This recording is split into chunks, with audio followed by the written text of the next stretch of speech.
Әлем жаңалықтары: Беларусь оппозициясы жаңа партия құрады. Ол «Вместе» деп аталады.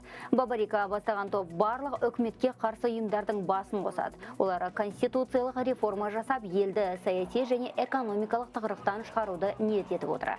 Беларусь халқының сайлауы әділ өтпеді деп шулағанына 3 аптадан асты. Содан бері билікке қарсы топқа қысым көрсетілгенімен, олар алған бетінен тайған жоқ. За последние 3 месяца. Соңғы 3 айда біз бірлесіп 26 жылда атқарылмаған шаруаны жасадық. 500 000 адамның қолын жинадық. Бірлесе отырып, өз даусымызды сақтап қалдық. Болашағымыз үшін күрестік және осы күресті одан әрі жалғастырамыз. Бүгін ұлттар ұйымының қауіпсіздік кеңесі Беларусьтегі мәселеге назар аударғаны белгілі болды. 4 қыркүйек күні өтетін жиында осы елдегі адам құқығы талқыланбақ.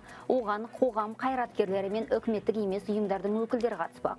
Осыған дейін Эстония үкіметі Ария формуласы негізінде Біріккен ұлттар ұйымының қауіпсіздік кеңесінің пленумын өткізуге ұсыныс жасаған. Оған Беларусь президенттігіне үміткер болған Светлана Тихановская да қатысады деген жоспар болған еді.